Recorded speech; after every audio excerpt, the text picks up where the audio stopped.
fíjate que, o sea, 500 Startups a nivel internacional aparece en 2010, cuando varias personas que habían trabajado tanto en PayPal, en Google y en algunas otras empresas de tecnología en San Francisco, pues empiezan a encontrar que hay una serie de factores que empiezan a cambiar la manera en la cual construimos empresas de tecnología.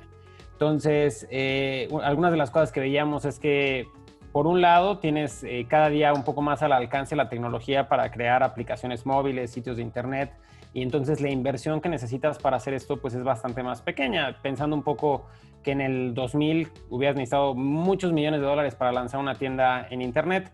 En el 2010 pensábamos que quizá ese número era definitivamente al menos un orden de magnitud inferior. Y hoy, pues vamos, puedes crear un Shopify y en minutos estar vendiendo. Entonces creíamos que el emprendimiento en la etapa temprana iba a poder avanzar más con relativamente menos recursos para poder construir cosas que el cliente pudiera querer. Y del otro lado veíamos también que aumentaba la cantidad de conocimiento y de experiencia que se necesita para ser altamente competitivo en ese espacio, porque pues si todo el mundo puede crear un Shopify, pues ¿qué hace que algunos tengan éxito y otros no?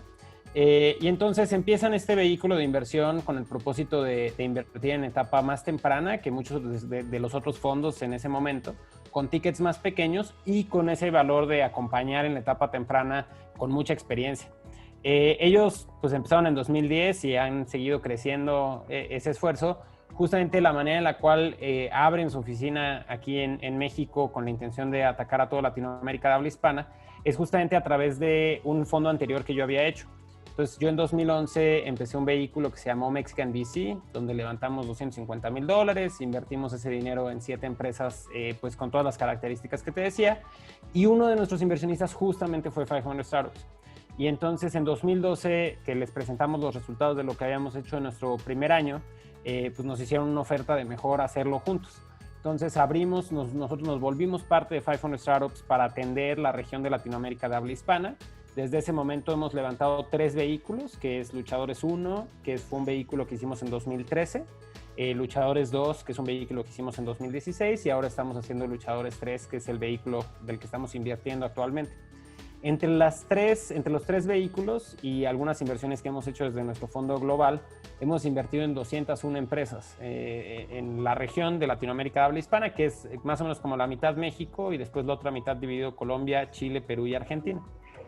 Entonces digo, para quizá terminar de poner un poco ese contexto, pues quizá mencionar algunos de las empresas en las que hemos invertido que se han vuelto pues casos de éxito y ejemplos de lo que se puede lograr en la región. Nosotros pues participamos desde el 2011 en Conecta, que es una empresa en el espacio de fintech, que es un método de pago muy relevante en el país. Ellos recibieron después inversión de Oxxo y hoy son la integración para que pues muchos negocios, incluyendo Amazon y Google y varias otras empresas grandes del país, puedan recibir dinero en pagos en efectivo en Oxxo para todo este tema digital, ¿no? Invertimos también en Clip, este dispositivo para poder hacer cobros con tarjeta de manera muy sencilla. Estamos en Confío, que es una empresa para préstamos para pequeñas y medianas empresas. En 99 Minutos, una empresa de última milla que hace entregas, pues literalmente decenas de miles de entregas todos los días en el país. En fin, pues hay muchos casos de éxito, pero pues creemos que realmente ha sido bien interesante cómo se ha desarrollado el ecosistema. Creemos que apenas estamos viendo el principio de cómo todas estas empresas, que son muy diferentes, ¿no? En algunos sentidos, empiezan a llegar al mercado y la verdad, pues emocionados de lo que vamos a ver en la próxima década. Correcto. Oye, háblanos un poquito sobre tu infraestructura. Activos tangibles, activos intangibles. O sea, nosotros, pues, como te digo, somos un manejador de fondos, ¿no? En el sentido más tradicional, somos una entidad como tipo LP, de Limited Partners, donde tenemos el LP y el GP. Y entonces nosotros, pues, a lo que nos dedicamos es justamente a encontrar a esas empresas, poder invertir en ellas y últimamente siendo socios por 5 o 10 años, pues después pretendemos también llegar a una salida. Entonces, cuando nosotros volteamos a ver y tratamos de ponerle los números que acabas de mencionar, pues nosotros administramos más de $600 millones para los diferentes vehículos de inversión que tenemos a nivel global. Cuando volteamos a ver a Latinoamérica, en total hemos invertido como $15 millones en la región. Entonces, pues el activo más grande que tenemos pues son las participaciones que conseguimos en estas empresas cuando invertimos. Fuera de eso, creo que tenemos una infraestructura tanto tecnológica y en cuestión de conocimiento propio de cómo realizar estas inversiones que es bastante interesante, ¿no? Para darte una idea, nosotros cada 6 meses, solamente en Latinoamérica de habla hispana, analizamos 2,000 empresas para invertir como en 10 cada 6 meses, ¿no? Entonces, en promedio hemos estado invirtiendo en 20 empresas al año, en promedio hemos estado revisando 4,000 empresas al año en los últimos años. Entonces, pues te puedes imaginar que ahí pues hay una serie de procesos que hemos implementado, pero también hemos desarrollado nuestra propia tecnología para poder revisar todas esas oportunidades y hacer lo que hacemos. En ese sentido, ¿cuáles son los requerimientos de una empresa para que ustedes comiencen a trabajar con ella? ¿Qué es lo Claro. Nosotros en el modelo de Venture Capital, pues nuestro negocio es curioso porque nosotros estamos en la búsqueda de empresas excepcionales, ¿no? Y entonces, pues encontrar esas excepciones nos hace siempre nosotros ver cada oportunidad, pues entre comillas, de manera única, ¿no? Entonces vamos a tratar de ver cada oportunidad y entender si con lo que conocemos y con lo que podemos hacer, pues hace sentido que podamos comprar una participación en la empresa y trabajar en conjunto. Entonces no es que tengamos nosotros como un checklist, ¿no? Una cosa que digamos, como todas las empresas tienen que tener esto, por lo mismo que vemos cada oportunidad de manera independiente. Y te digo, buscando una oportunidad, sabiendo que las empresas más sofisticadas, interesantes, disruptivas del mundo, pues muchas veces vienen de historias muy diversas, ¿no? O sea, pensamos un poco la historia de Google y es radicalmente diferente a la de Amazon. Entonces, no tenemos un proceso, no hemos estandarizado esa parte. Creo que tenemos una filosofía de inversión que es fácil de entender, ¿no? Que también pues, es importante que podamos explicarle al mercado qué es lo que estamos buscando. Normalmente en la etapa temprana, y que es en la etapa en la que invertimos, nosotros vamos a buscar de alguna otra manera tener certidumbre de algunas cosas, ¿no? Entonces podemos tener algunas incertidumbres y estamos dispuestos a comprar riesgo, pues ese es el negocio en el que estamos en el Venture Capital, pero la manera en la que nosotros vamos a tratar de poder tener confianza en las oportunidades que tomamos, por un lado, pues es el tener confianza de que el equipo con el que estamos trabajando tiene las capacidades para hacer lo que queremos hacer, ¿no? Entonces hay como una correlación entre las metas que nos estamos poniendo hacia los próximos 6, 12, 24 meses con las habilidades del equipo, ¿no? El ejemplo típico, si alguien llega y nos dice, oye, voy a hacer un algoritmo de inteligencia artificial para automatizar algo, y no hay nadie en el equipo que tiene esas habilidades, pues a nosotros nos va a dar un poco de incertidumbre cómo lo vamos a hacer, ¿no? Y pues vamos a preferir trabajar con un equipo que pues evidentemente tenga esas habilidades. Creo que hay otro tema alrededor también de la parte del riesgo comercial, del entendimiento del negocio y del cliente que tienen. Entonces vamos a nosotros buscar pues también tener esa misma certidumbre, ¿no? Que pueden venderle algún tipo de producto al tipo de cliente que estamos buscando. Ahora, esto lo podemos lograr de dos formas. Una, con evidencia en el proyecto. O sea, si un proyecto pues ya tiene un producto en el mercado y tiene clientes, pues evidentemente no tenemos miedo de que pueda producir un producto y venderle a esos clientes. Pero otra forma en la cual lo hacemos también a veces es ver su experiencia anterior. Entonces hemos también invertido en muchos proyectos y en equipos que pues volteas a ver lo que hicieron los últimos 3 años, los últimos 5 años, los últimos 10 años, y ves evidencia de que son capaces de desarrollar esos productos, de llegar al mercado de esa manera. Entonces, nosotros, pues nuestra tesis de inversión, como te decía, es empresas que tienen algún tema de tecnología, ¿no? Nos vamos a apalancar con tecnología, normalmente internet, móvil, como un mecanismo para llegar a nuestros clientes. Queremos idealmente que esa tecnología sea propia para tener una ventaja competitiva, porque pues, si no, cualquier otra empresa similar a nosotros lo puede utilizar. Y vamos a buscar, sobre todo, ese equipo comprometido e increíblemente talentoso.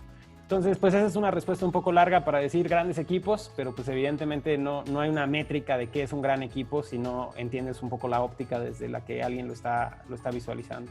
Claro, es relativo en cuanto al giro del negocio, qué tan consolidado está, cómo traen a su equipo, cómo los pueden ayudar ustedes con la infraestructura que tienen, etcétera, ¿no? Claro. ¿Cuál es la tendencia generalizada en cuanto al giro del negocio de las empresas?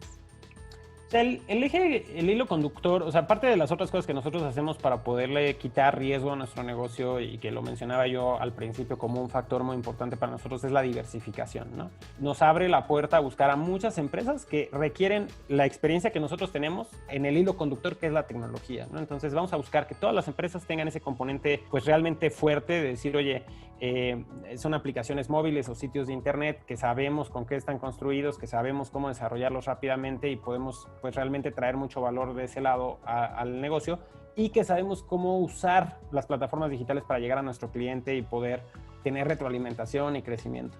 Entonces, pero en cuestión de los giros o las industrias o los segmentos, pues realmente esto nos ha abierto la posibilidad a cualquier segmento en el cual este tipo de empresas están haciendo algo de disrupción. Si volteamos a ver nuestro portafolio, las empresas más exitosas que tenemos, la mayoría están en fintech, que pues es pues una realización o una suma de factores interesantes que hizo que fintech fuera uno de los primeros sectores que ha despuntado. Por un lado vemos pues unos bancos, una banca en Latinoamérica que no había corrido a llenar todos los segmentos, ¿no? Entonces pensamos un poco en Conecta y en Clip y están haciendo los pagos que desde mi punto de vista los bancos no querían hacer y quizás siguen sin quererlos hacer. Volteamos a ver los préstamos que hace Confío y creo que también pues, son préstamos que los bancos no querían atender, entonces hemos tenido estos espacios. Por otro lado, otra cosa que ha hecho que FinTech sea un factor una industria muy fértil para startups es que los mismos bancos, del otro lado, quizá no querían dar ese servicio o proveer ese valor porque no tenían la estructura para hacerlo, pero sí quieren invertir en esto, ¿no? Entonces vemos muchos vehículos de inversión, muchos con inversionistas directa o indirectamente viniendo de la banca tradicional. El mismo Visa, creo que ha hecho un trabajo espectacular de tener equipos completos de innovación haciendo cosas muy interesantes. Y creo que la tercera cosa que hace que FinTech haya sido uno de los primeros que vimos detonar, pues es que el resto de todos los negocios lo necesitaban, ¿no? Si no tenemos una infraestructura para poder vender en línea, pues, o cobrar de manera remota, pues es muy difícil que se empiecen estos negocios. Entonces, para nosotros era fundamental invertir en la infraestructura para después poder invertir en muchos otros negocios que usan esa infraestructura. Los siguientes vehículos o los siguientes segmentos en los que hemos estado pues muy involucrados, pues empiezan a hacer esa siguiente derivada, ¿no? Que son todos los negocios que pueden utilizar la confianza, que estos pagos y estos envíos y muchas otras cosas te empiezan a dar. Entonces hemos visto cómo e-commerce pues se ha empezado a desarrollar muy fuerte en el país. Tenemos varias empresas de nicho, como por ejemplo Deporprivé, que está haciendo ventas específicamente de artículos de deporte de una manera muy espectacular y muy única. Tenemos algunas empresas que usan toda esa infraestructura para vender algo que ellos mismos hacen la manufactura, ¿no? Entonces tenemos, por ejemplo, a Raw Apothecary y a Pixie Album, que ellos fabrican el producto que venden y entonces pues, nos da una ventaja competitiva porque tenemos un margen más grande, ¿no? Y un control más fuerte de la experiencia del usuario. Y de ahí, pues hemos empezado a ver otros segmentos muy interesantes. Vemos logística y transporte como otra parte de la infraestructura. Vemos movilidad como una parte importante de cómo las ciudades han cambiado. Tenemos empresas en educación, en todo tipo de educación en línea, para todas las edades, desde 0 años hasta 100 años, ¿no? Tenemos empresas alrededor de temas de salud. Hemos hecho unas inversiones muy interesantes en varias cosas que tienen que ver con telemedicina, con terapia para salud mental en línea. Tenemos varias inversiones alrededor del tema de la prescripción electrónica, que pues, te puedes imaginar que ahora durante la pandemia se volvió más necesaria, no pudiendo estar en el mismo cuarto que el doctor por algún tiempo.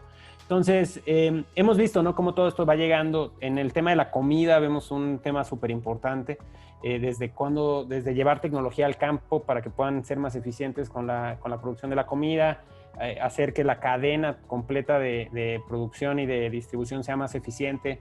Tenemos una inversión en Justo, que es un supermercado en línea que pues, de alguna u otra manera acorta esa cadena y hace que podamos llevar productos a la casa sin la ineficiencia de haber pasado por un supermercado, que hoy no es necesario porque realmente pues, podemos tener algo mucho más eficiente si lo integramos todo. Hasta la transformación, tenemos una empresa que se llama Come Bien, en la cual estamos haciendo comida, pues originalmente para corporativos, pero ahora también para casa, donde nosotros hacemos toda la parte de la preparación y te llevamos ya comida lista para comer a tu casa. Entonces, te digo, es como muy grande porque el portafolio, pues así lo hemos construido, pero lo más interesante de nuestra estrategia, yo creo, es que si te fijas, todo esto es un ecosistema. Entonces, la empresa que tenemos de pagos, la de envío, pues le ayudan a que la de comida, pues últimamente no se tenga que preocupar de sus problemas. Y para nosotros tener la exposición a estas diferentes empresas nos da mucha información, porque pues de un lado somos cliente, como el mystery shopper, ¿no? De decir, oye, pues me están atendiendo bien o no desde este otro ventanilla, ¿no? Pero también para nosotros nos hace conocer cuáles son los dolores, ¿no? Entonces, cuando empezamos en el 2011, invertimos en e-commerce, fracasamos en la mayoría de las inversiones que hicimos en esa época, pero nos enseñó mucho de los retos de pagos y envíos y ahora hemos tenido éxito con los pagos y envíos y estamos aprendiendo pues, cómo seguir haciendo empresas exitosas en el e-commerce.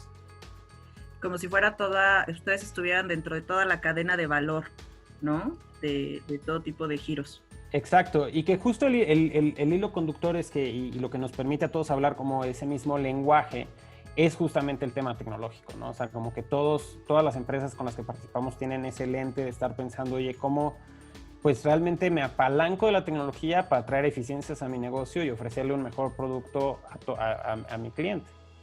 Estábamos hablando de tecnología y nos estabas comentando sobre todas las empresas que tienen como muy diversificadas ya en su portafolio antes de la pandemia.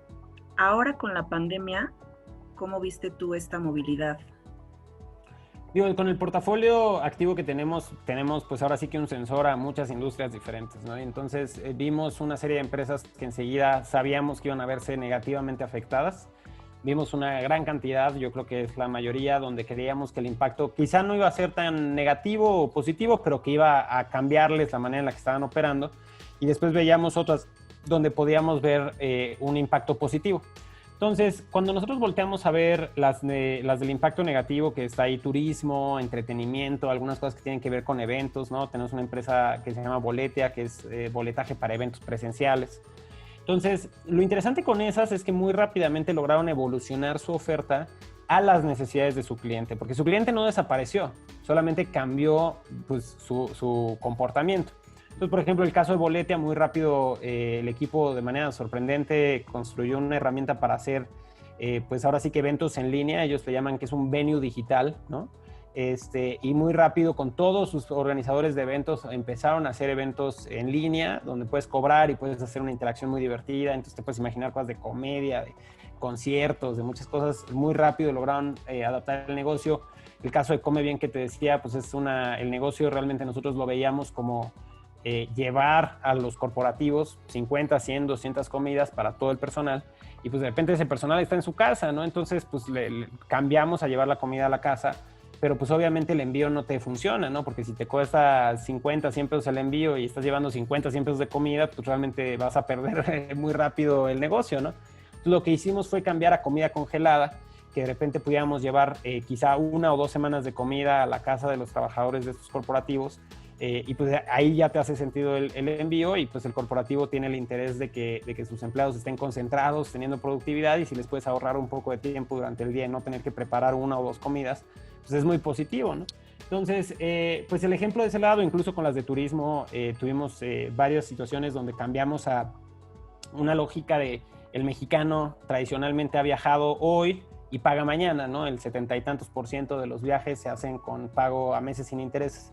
Entonces, lo que hicimos con varias empresas de turismo fue cambiar a decir, oye, no, ahorra hoy, empieza a prepagar tu viaje y en vez de que te cuesten las comisiones, porque aunque dicen que es a meses sin intereses, la realidad es que alguien tiene que absorber el riesgo y el costo y entonces te terminan dando menos producto por el valor de tu dinero. Aquí lo volteamos, tenemos un poder de negociación, podemos incluso hacer que tu dinero esté trabajando, ¿no? Y te genere intereses a favor. Entonces está muy padre, hemos logrado conseguir muchas ventas para gente que pueda viajar el próximo año, dentro de 2 años, con mucha flexibilidad, ¿no?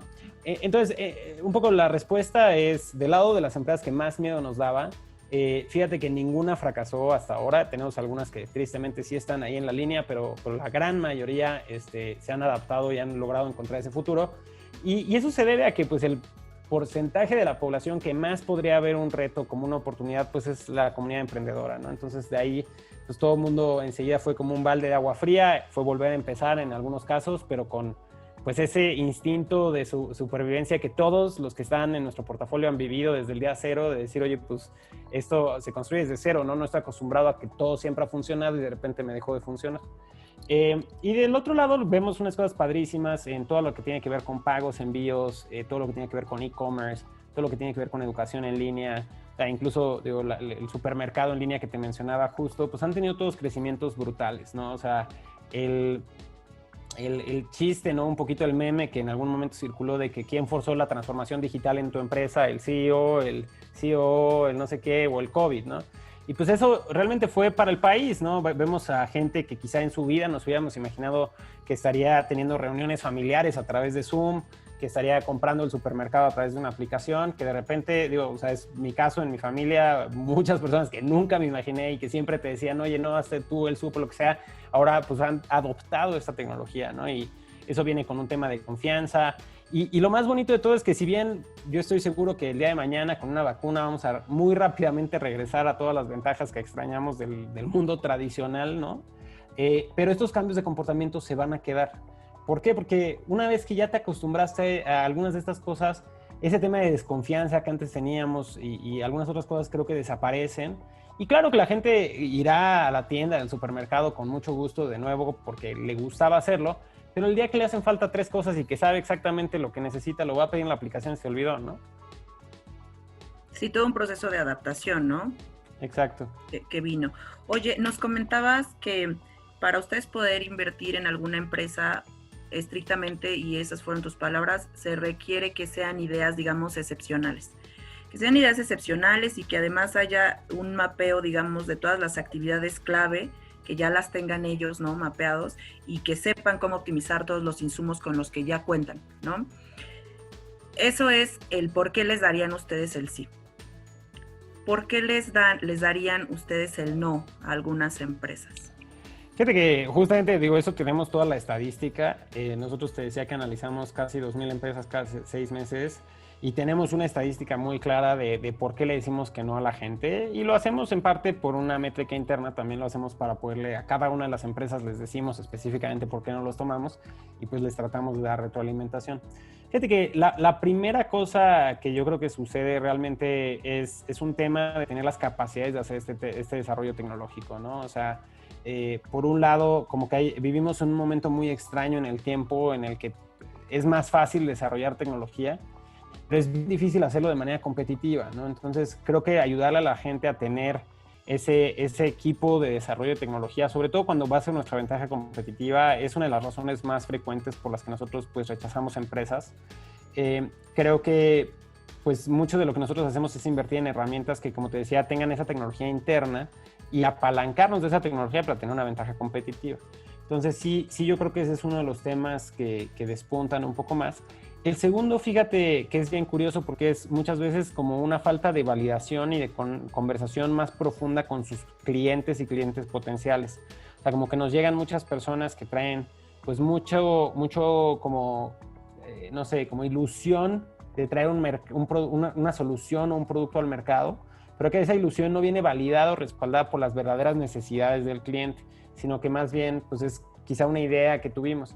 Entonces ahí siempre lo que les decimos es que nos tenemos que enamorar del problema, no de nuestra solución, ¿no? Tenemos que acercarnos con el cliente y realmente pasar suficiente tiempo para que la solución que le estemos proveyendo no sea como que un capricho nuestro, ¿no? Sino realmente sea una solución profunda a un problema. Creo que la tercera, y que es un error muy natural de nuestra industria, es que muchas veces hemos visto empresas crecer pues con mucho capital, tratando de traer algo a veces relativamente poco rentable al negocio, ¿no? Si nos acordamos cuando entró Uber al país, cuando entró Rappi, cuando todas estas empresas que han entrado, pues traen una serie de cupones y otras cosas que funcionan muy bien si al final en volumen tu negocio hace sentido. Pero muchas veces nos llegan personas que su modelo no creemos que va a hacer sentido incluso ya con el volumen. Entonces sí, para nosotros nos gustan los negocios que tienen buenos unit economics, que tienen de alguna u otra manera pues un buen negocio, ¿no? Y si volteamos a ver al portafolio, las pocas veces que nos hemos salido de esa regla nos ha ido relativamente mal. Entonces sí nos gusta que tengan ese modelo de negocio que haga sentido, no forzosamente en la microescala, ¿no? Que quizás es donde estamos cuando nosotros entramos, pero sí necesitamos que en el horizonte, desde los próximos 12, 24 meses, pueda haber una forma en la cual empecemos a ver ese flujo de caja y esa validación de que nuestro modelo de negocio hace sentido. Creo que eso en parte está muy fuerte ligado a que la industria en la que nosotros estamos no está tan desarrollada en Latinoamérica de habla hispana como en otros lados del mundo, ¿no? Cuando vemos lugares donde vemos empresas, digo, Silicon Valley es el lugar número 1, ¿no? Pero vemos empresas que quizá llegan hasta bolsa sin nunca haber tenido ganancias, ¿no? Habiendo siempre estado en pérdidas. Yo creo que eso en Latinoamérica es un poco más difícil porque no existe el ecosistema de inversión. Para poner eso en números, el año pasado hubo 240,000 millones de dólares que se invirtieron en esta industria en el mundo. Si vemos Latinoamérica de habla hispana, estamos hablando de un poquito menos de 2,000 millones. Entonces, es menos del 1% cuando tenemos más del 5% de usuarios conectados a Internet, tenemos más del 5, 10, hasta a veces 20% de relevancia en algunas de estas empresas que te mencionaba. O sea, si tú volteas a ver los últimos estados financieros de Uber, estamos como en el 15% de sus ventas. Entonces, yo creo que va a aumentar la cantidad de inversión que hay para Latinoamérica, para este tipo de empresas, porque pues está demostrando esos casos de éxito, pero también nosotros tenemos que ser conscientes de esa disponibilidad de capital en el portafolio que formamos, ¿no? Entonces, por eso también hay veces que nos dicen, es que no quieren ser tan ambiciosos, y es como, no, queremos ser ambiciosos, pero también somos realistas de lo que podemos lograr en este momento del tiempo en este portafolio. Nos gustaría que nos platicaras un poquito sobre su programa de aceleradora. Exacto, fíjate, nosotros tenemos dos tipos de inversión que hacemos en la región.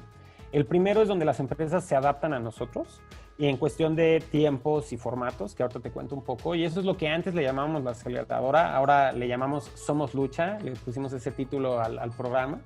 Y del otro lado tenemos las inversiones directas donde nosotros nos adaptamos a las empresas.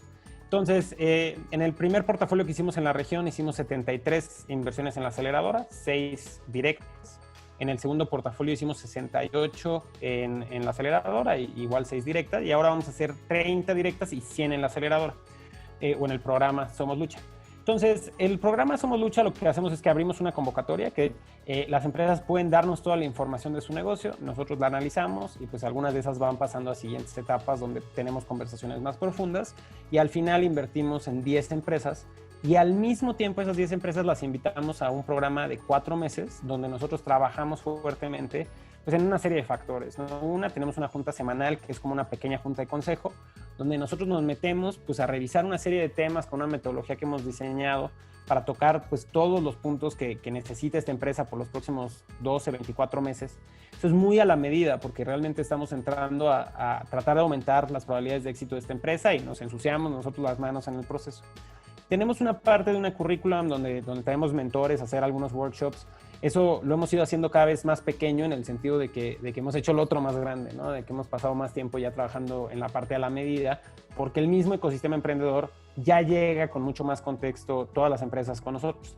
Y la otra parte que hacemos es que hacemos una serie de actividades para hiperconectar esta empresa con el ecosistema que te mencionaba hace rato, ¿no? Entonces, hacemos que tengan todas las relaciones en nuestra red que tiene que ver con sus industrias, con sus problemas, con sus tipos de retos, etcétera, ¿no?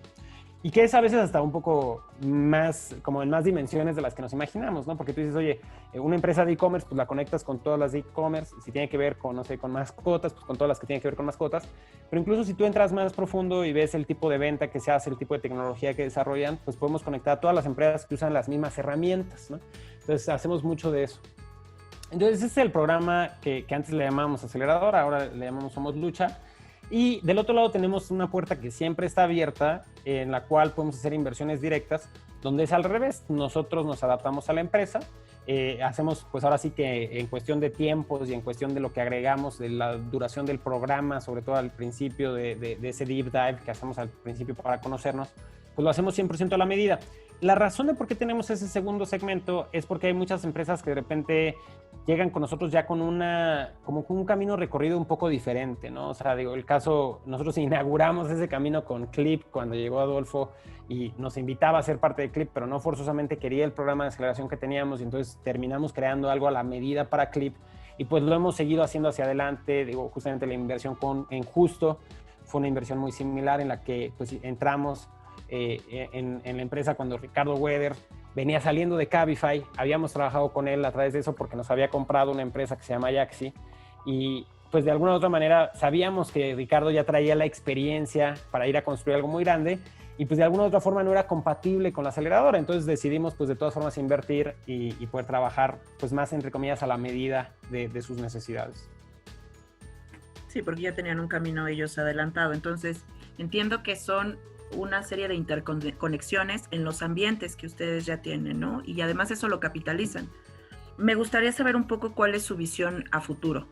Pues creo que la naturaleza de nuestro negocio como que nos obliga a estar pensando en eso absolutamente todo el tiempo, ¿no? O sea, nuestros vehículos son vehículos que administramos por 10 años, entonces el primero que hicimos hace 9 años lo vamos a terminar de administrar el próximo año.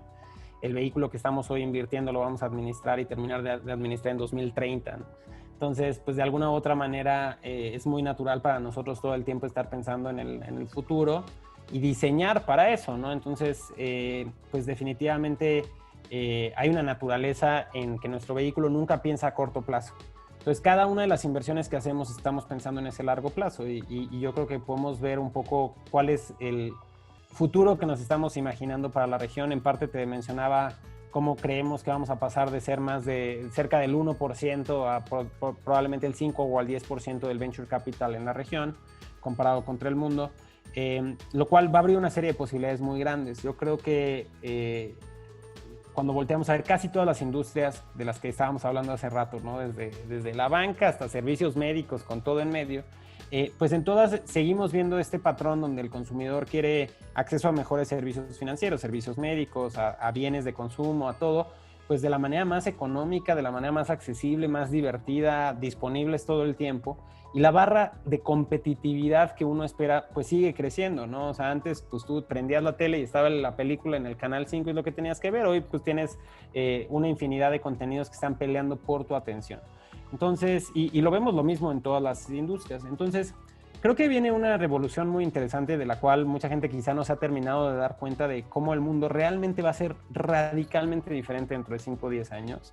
Creo que muchos de los corporativos grandes y empresas más tradicionales deberían de estar obsesivamente tratando de responder la pregunta de qué va a pasar en su industria con respecto a esos cambios. Pero para nosotros, pues lo que viene creo que es, pues al menos, sabes, como que desde este vehículo por los próximos 10 años, pues apoyar al portafolio que estamos construyendo a crear esas diferencias, a crear ese cambio. Y lo vemos en cada industria, ¿no? Estábamos platicando hoy en la mañana con una empresa del portafolio que se dedica a hacer educación en línea y ayuda en la parte de empleabilidad. Y pues cada vez más es un tema global, ¿no? O sea, estamos ayudando a que personas altamente técnicas consigan trabajos globales y cada vez más tenemos una demanda de empresas de Estados Unidos que están contratando todo ese talento, ¿no? Entonces, como que empiezas a pensar en la cantidad de conexiones que empieza a suceder. Creo que este año con el cambio de comportamiento y todo este tema de trabajar desde casa para muchas personas como que abre una serie de posibilidades muy interesantes que seguro las vamos a seguir aprovechando en el futuro, ¿no? Entonces, quizá para tratar de resumir en cuestión de crecimiento de otras cosas, nosotros pues planeamos seguir invirtiendo entre 20 y 30 empresas al año, idealmente siendo pues, los mejores socios que podemos para esas empresas. Y pues lo que sí nos imaginamos es que el portafolio que hemos ido construyendo pues va a seguir teniendo algunos de esos casos de éxito que empiezan a ser ejemplos en el mundo y que yo creo que el techo de eso pues cada vez va a ser más alto. En el sentido de que hoy, hace unos cuantos meses nos preguntábamos cuándo va a haber el primer unicornio mexicano y yo creo que muy pronto vamos a estar hablando de que haya ya un pool interesante de empresas porque hay muchas que van en ese camino. Seguro nos seguiremos preguntando cuál va a ser la primera salida a bolsa, pero pues últimamente varias de estas tienen que llegar ahí. Y yo creo que más interesante va a ser más adelante cuando empecemos a ver un tema de consolidación, tanto nacional como regional, y empieza a ver estos jugadores adquirir a otros startups más pequeños y pues poco a poco volverse conglomerados muy, muy importantes en su industria. ¿Áreas de oportunidad? O sea, digo, pensando un poquito en nosotros, o sea, recibimos muchas empresas que quieren participar con nosotros y eso nos demuestra que hay un espíritu y un ecosistema emprendedor mucho más grande que nosotros, tanto como 500 como industria, ¿no? Entonces creo que como industria nos tenemos que retar y digo, pues el crecimiento que vamos a ver en el porcentaje de qué tan grande podemos ser representativos a nivel global en cuestión de inversión, pues nos toca a nosotros como industria salir a dar confianza a nuestros inversionistas de que estamos realmente produciendo casos de éxito que van a generar retornos. Y con eso poder, pues evidentemente en el futuro tener el soporte de más inversionistas que nos apoyen a apoyar más empresas, ¿no? Entonces yo creo que el área de oportunidad más grande hoy es ahí. Cuando volteamos a ver, hace unos cuantos años era muy normal que habláramos de que hoy no falta talento técnico, quizá hay unos temas de competitividad, necesitamos hacer mejores productos, yo que sé, diferentes cosas a nivel del ecosistema emprendedor. Yo creo que hoy ese ecosistema está realmente muy bien armado. Evidentemente todo puede ser siempre mejor, pero no hay un hueco. Y yo creo que ahora nos toca, pues a muchos de los que estamos en este ecosistema de soporte, pues realmente ayudar a aumentar la cantidad de recursos y no solo económicos, ¿no? O sea, hay muchos recursos de acompañamiento que pueden existir para que estas empresas tengan la mayor probabilidad de ser exitosas, ¿no? ¿Tú qué le recomendarías a las empresas que, como tú lo comentabas, tal vez ya están más consolidadas en lo que conocíamos, pero les cuesta trabajo la parte de innovación? ¿Cómo cambias el chip de esas empresas para que empiecen a pensar en el futuro, en la innovación, en lo que viene? O sea, tal vez de los que no tenían contemplado lo que iban a hacer en esta pandemia, ¿no? O sea, nunca se plantearon el home office, nunca se plantearon trabajar remotamente, lo que está sucediendo. Y en muchos casos son las empresas que al ya no seguir trabajando con el modelo que estaban acostumbrados, están fracasando, ¿no? ¿Cuáles serían tus recomendaciones? Pues mira, o sea, yo creo que sin duda el caso de cada empresa va a ser un poco diferente en el sentido de que no todas las industrias van a ver el mismo impacto, dependiendo de qué tan consolidadas están, pues puede ser que tengan diferentes maneras de utilizar esa ventaja que les ha dado el tamaño y el conocimiento de su industria. Sin embargo, sí veo algunos patrones que veo que han funcionado muy bien para algunas empresas, ¿no? Creo que el primero es empezar con algo sencillo. O sea, creo que uno de los problemas que a veces he visto con estos esfuerzos a veces de crear un área de innovación y tratar de que a la primera sean esfuerzos extremadamente fructíferos, pues creo que muchas veces vienen con una serie de riesgos muy grandes, ¿no? Que es la primera vez que hacen algunas de estas cosas. Creo que se generan expectativas muy altas. Y del otro lado, creo que empezar, pues de manera, en el mundo emprendedor siempre usamos esta palabra de lean, ¿no? De lean startup, que es como que empezar de manera ligera. Entonces una de las cosas que he visto que ha funcionado muy bien es involucrar al equipo directivo, incluso si es posible a los dueños y a los accionistas en algún formato, en algún tipo de consejo que se reúna con cierta frecuencia para empezar a hablar justamente de la pregunta que me acabas de hacer, oye, ¿qué vamos a hacer? ¿No? Y darle un espacio en el cual pues empiecen a hacer, yo creo que primero un poco de investigación. Oye, ¿qué está pasando en nuestra industria? ¿Qué casos hemos visto en el mundo, en México, en Latinoamérica, de empresas que podrían ser potencialmente pues, o aliados o competidores, pero que están utilizando cosas o están haciendo las cosas de manera diferentes que nosotros, ¿no? Entonces creo que en cuanto tú logras tener la atención de este equipo viendo estos ejemplos, empieza a surgir una mezcla, no quiero decir de miedo e inspiración, pero sí se le empieza a poner cara, ¿no? ¿A de qué estamos hablando? No son estas cosas imaginarias que un día van a aparecer de la nada y con las que no podemos batallar, pues son personas, empresarios y empresarias que estamos pues, construyendo negocios y usando las herramientas que tenemos a nuestra disposición para hacerlo. Pero empieza a romper un poco algunas de las paradigmas o algunas de las cosas que a veces ya se dan por hecho en empresas que traen una larga trayectoria y que como el mundo ha cambiado, quizá ya no son tan ciertas, ¿no? Creo que ese como un primer paso es muy bueno. Creo que un segundo paso de ahí es preguntarse, pues, ¿qué vamos a hacer al respecto? Yo he visto algunos de estos grupos transformarse en decir, oye, pues vamos a invertir en algunos de estos jugadores, más allá de porque creamos que va a ser el retorno económico que va a salvar, o sea, como que desde un punto de vista 100% motivado del retorno económico, sino más bien porque vamos a aprender y vamos a poder interactuar con, pues, estas otras personas que traen otro punto de vista de cómo se pueden construir este tipo de negocios. Creo que hemos visto otros que han pasado más bien a decir, oye, no, pues yo quiero construirlo, ¿no? Y hacen como cosas tipo company builder, que tiene sus ventajas y sus desventajas. Creo que requiere un poco más de capital y te da menos diversificación en algún formato. Pero pues para algunas industrias puede ser más valioso, sobre todo si no encuentran, o sea, creo que el ir tú a hacer estos proyectos hace más sentido si no tienes la oportunidad ni siquiera de invertir en algunos, ¿no? Porque pues si no, o sea, nadie lo hace. Y creo que hay otro mecanismo interesante que es el de volverse hasta cierto punto un patrocinador o algún tipo de figura que esté motivando esta innovación, ¿no? Hemos visto, hablábamos hace rato del caso, por ejemplo, de Visa en el mundo de FinTech, que pues ellos constantemente patrocinan conferencias de innovación, premios o algún tipo de competencia. Y pues ahí lo tienes que hacer desde una manera muy clara, donde lo que tú estás tratando de hacer es ponerte tú en el centro de un ecosistema para saber qué está pasando, tener un reconocimiento y empezar a traer oportunidades. No porque uno de estos eventos te va a dar una solución, ¿no? O sea, no es como que, digo, BBVA hace un hackathon con mucha frecuencia y son muy claros de decir, oye, yo no quiero que la gente venga a programar algo para mí. Yo lo que quiero es que la gente que está en estas tecnologías conozca los APIs del banco. Nosotros queremos conocer lo que estas personas están pensando, ¿no? Y eso es lo que vamos a sacar de esta situación, ¿no? No vamos a sacar que una de estas empresas nos dé su código fuente para algo que el banco no podía hacer, ¿no?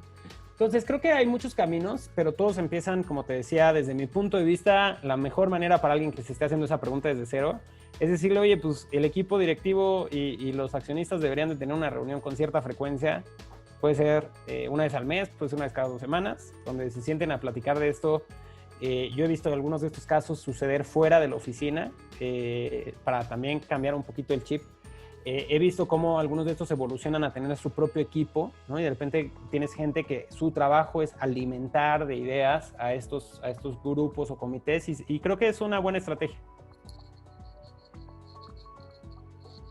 Perfecto, muchas gracias. Creo que igual nos sirve mucho justo para el tipo de clientes que va a leer nuestro boletín, que va dirigido al comité, a las juntas directivas, a los CEOs, presidentes y socios. No, encantado. Y de hecho, digo, complementando eso, porque yo creo que para ese grupo puede ser muy interesante ponerle ejemplos, ¿no? Nosotros tenemos de cerca, yo personalmente participo en 2 comités de ese estilo. Uno es en Lille, L-I-I-L, que es ahora el brazo, pues sí, de innovación de Mobility ADO. Y del otro lado también está Proesa Ventures, que es pues el nuevo fondo de CVC de Proesa, que es la holding que tiene ahí a Metalsa y a Citrofruit, 2 empresas muy importantes de Monterrey. Y entonces, pues estos 2 casos creo que digo, cada uno con su propia naturaleza, pero surgen hasta cierto punto desde un mecanismo como el que te acabo de mencionar. Santiago, muy ilustrativo, muy enriquecedor. Te agradecemos mucho el tiempo, el espacio. No sé si tienes alguna aportación adicional, algún otro comentario.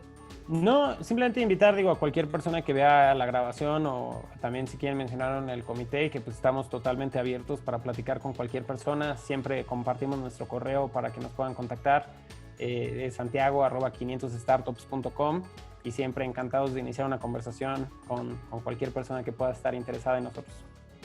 Excelente, Santiago. Muchísimas gracias.